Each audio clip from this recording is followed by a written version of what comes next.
Hello everybody, welcome back to another video with Kat about Raid Shadow Legends. Normally I'm not recording a video at 8 o'clock at night after a very long day, but we did something pretty fantastic today. You might see me down in the corner here. I got some killer damage on Demon Lord Ultra Nightmare, but the main thing that I was able to do is one key Ultra Nightmare. So we're going to talk about how I was able to do that, the whole journey that we went through. Before we get into that though, use the link in my description to get started on your Raid Shadow Legends journey, and you're going to start off with 3 legendaries and 3 epics, Karada Fox Hunter being your first legendary, followed by 3 fantastic epic support champions, Hugo, Lady Annabelle, and Deacon Armstrong. And Deacon Armstrong was a major part of me being able to one key Ultra Nightmare, so he is an incredible champion, incredibly helpful and fantastic. Use the promo code Monkey King to get Sun Wukong, one of my favorites, or you can use the promo code Demon Slayer and get Tholen Foulbeard, who is another champion that I used in order to one key Ultra Nightmare. And then finally, after logging in for 7 days, you get Michelangelo of the Teenage Mutant Ninja Turtles, who again is part of the team that I used in order to one key Ultra Nightmare. So you get the point is you get some really great champions to start off your account, and it makes a huge world of difference when you're starting the game. So let's talk about what we did. This is the team that I've been using. I've started with my Duchess Lilitu, who's always going to be a core champion on any team I do, being a debuff blocker and reviver, healer. She's incredible. Followed by my 2 damage dealers, which are going to be Michelangelo and Tholen Foulbeard, and then 2 other supports in the form of Deacon Armstrong and Donatello. So Duchess Lilitu I basically have built with as much HP as I possibly can. So she's at almost 81,000 HP, followed by a stupid high resistance, some good accuracy, but mainly I just want her to be able to survive. She has a full team revive, and I just want her to be able to survive as long as possible. I have some decent defense built on her, but I basically want her to last the entire battle because she's my full team revive, so she is going to be responsible for bringing everybody back, because inevitably, you know, my damage dealers, their whole focus is not going to be them having the most HP or defense or any of that stuff. That's her job. She's going to keep them, she's going to bring them back when they inevitably die, which is fine. And I just want her as stacked as possible. And then I have her demonic effigy because it'll increase her turn meter whenever one of the allies dies, so that means her turn meter gets increased and then we're more likely to come back to her full team revive, which is her A3. Also gives them a veil and continuous heal, so she kind of redirects some of that damage for a while, which makes it really, really helpful. So let's talk about my damage dealers before we get into the support. So because of the way his passive works, he gets an active effect of placing a shield buff equal to 300% of this champion's attack when they receive a hit. So that means I want his attack built out as high as possible. So I've got him built out to about 6,000 attack. I've got some okay defense, it's fine on crit rate. I actually don't worry about crit rate so much on him, but his crit damage right here, you'll see, is a lot higher. And as much accuracy as I can get. I just basically want him to be doing as much damage as possible as he's going through. So I have built him out with as many glyphs, anything I could possibly do, ascension on all the gear, everything I could possibly do to just make his attack as high as I possibly could. And then followed by his relic being the coronet. So his damage increases by 1% every time they place a debuff, which works really well with his decreased defense and stun, as well as the decrease in attack and leech that you get from his A2 and his A3. So every time he places those, it's going to increase his own attack. Plus, having the Nature's Wrath blessing on him is really helpful here because it's, again, going to increase the damage as they place that debuff. So basically, Michelangelo's entire job here is just damage. I want him doing damage, and that's it. And that's all we're working on. Same thing with Tholen. Tholen, I have also, again, Nature's Wrath as that blessing, but for him, it's pretty much the same, except I have his crit rate a little bit higher. Pretty similar crit damage, and then again, his attack is 6,000. Again, he's going to have that same relic because I just want damage. because the whole point when you get into the clan boss, and especially the Ultra Nightmare mode, you want to do as much damage as possible, as quickly as possible. So I also have a little bit of speed built on them too, but what is going to be key here, and this kind of, either one of these could go pretty well. For both of these guys, I have the War Master, which is going to do 60% chance of inflicting bonus damage when he's attacking. The other philosophy behind this is to do the Helm Smasher, which ignores a huge chunk of defense. So that's something to keep in mind as well. I was able to do this with just War Master, which is fine. I know some people prefer the Helm Smasher, but in this case that worked for me. So let's talk about my other two supports here. So Donatello, I think a key on this was, I mean, again, it's going to be similar to Lilitu, high HP, high defense, high accuracy. We just want him supporting everybody else as much as he can.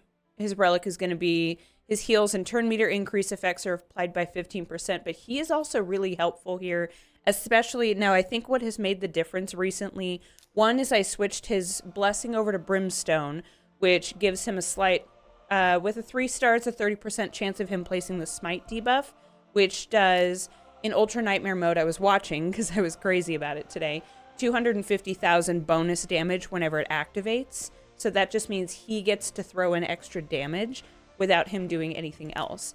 So I've also been able to book him up a lot more.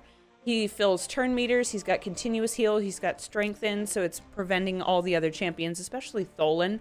Tholen just dies constantly, so having that strengthen is super helpful. Plus the increased speed and decreasing cooldowns of all ally skills, that was huge for Lilitu, because, you know, like I said, Tholen and sometimes Mikey would keep dying over and over, and Lilitu would have to revive them, but he will decrease that cooldown, meaning that she can just keep reviving them over and over. And now that I've been booking him up, that one itself has its cooldown lower. Same thing with his A3, so adding those books on him has made a huge difference. I mean, clearly it's not that many. I've only added 3 books on him, and I was ready to do one more because I was just desperate today. And again, this is a champion. This was also on Lilitu, War Master. It has to be, especially for the support champions, because they're just going to, might as well just get extra damage where you can as you're going through it. And then Deacon Armstrong, he's a pretty basic build. Again, War Master, but then he is here for defense down, and Lilitu also gives attack up, which is huge for the situation. Filling our turn meters. The decreased turn meter on the other end on clan boss doesn't work, but it at least increases our turn meter. And then that leech also ends up being really helpful, especially as Tholen's health starts going down. Then Tholen does, you know, at certain points, anywhere from 500,000 to 1 million damage in one shot. Then his health goes right back up. So having that leech on there is super, super helpful. So this is the team that I've had built up. Deacon Armstrong is also going to be a high HP kind of champion, but also high speed because he's got that speed increase and turn meter manipulation. And I also want him to have fairly high accuracy so he can place all of those buffs and debuffs. The way this ended up working for me, one, I have been focusing quite a bit in the area bonuses on the Demon Lord battles. I've been looking at the ignore defense, but then earlier today, I also did, I added a little bit more on the crit damage as like one of my last Hail Marys. You guys, so first thing this morning, I realized that I was in the ideal affinity to do Ultra Nightmare, which is Force. So for this team, that means I have an advantage with Michelangelo being Spirit, and then Tholen being, which has an advantage over Force, and then Tholen being Force, so that's at least neutral. So I knew I was going to be able to do as much damage as possible. I was like, this is my one chance. So this morning I did one key and I got 70.12 million. So I was super, super close. And I was like, I can't not do this. I have to do this again. I can do it today. We're going to get this done today. So I threw a bunch of glyphs on these guys, on all of these champions everywhere. Resistance, HP, things that I don't necessarily need on some of those champions, but I was just going to take every single opportunity I possibly could to make them as buffed as possible. We've had a whole day. We've like gone to a party and just all this stuff. And so when I came home, I was ready to do another key. And then RNGesus hated me, and I only did 47 million damage, and I was mad. I was like, no, we were so close earlier. I know we can do this. So I spent 100 gems, but before that, like I said, I went into the Great Hall. I gave myself a little extra boost in crit damage against the Demon Lord in that area bonus. So one thing that I think really helped me here is I have been saving some of my greater oils in order to upgrade this last bit of gauntlet to go from 15 to 20% attack up. So gain that extra 5% in attack, which would have been huge for Michelangelo, but that was 30. And there was no way I was just going to sit there and run a bunch of Sand Devil battles. So what I did end up doing is I had 22 of those, and I was looking through Tholen, and I saw that on these boots, we could go from 12 to 15 just by only using 20. So that would have been a 3% increase in attack, and it would have happened right now versus me just sitting on those and waiting and saving up for something that would have happened later. I was like, I need to do this now. So the advice here is if you've got them, use them, especially in this situation when it was this close, because when I finally went in the second time, I mean, I was sitting there just watching it like a hawk. We were watching Marvel Zombies, and I was hardly paying attention because I was just focusing, trying to see if this was going to end up working out the way it did. And in the last round, I ended up doing 89 million damage. So that means I did over 70 million damage in one shot with one key, which means I can now sim Ultra Nightmare and I can sim every single mode of Demon Lord, which is going to save me, I'm not kidding, anywhere from 20 to 30 minutes every single day. It's a huge amount of time saving. It doesn't mean that I'm going to be I can one key it every single time. All I want to be able to do is save the time. I want to be able to sim it. I don't want to have to worry about it anymore. I just want to sit there, have it run through really quickly. If I need to use a couple more keys, totally fine. Works for me. But especially with all the upgrades that I've done with them today, I think it's made it so that I'm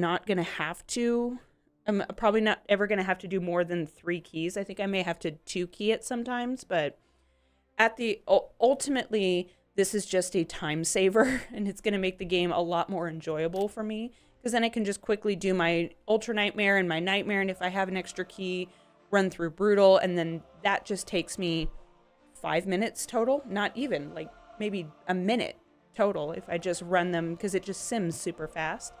So what I'm going to do from here on out is focus with all my extra time now.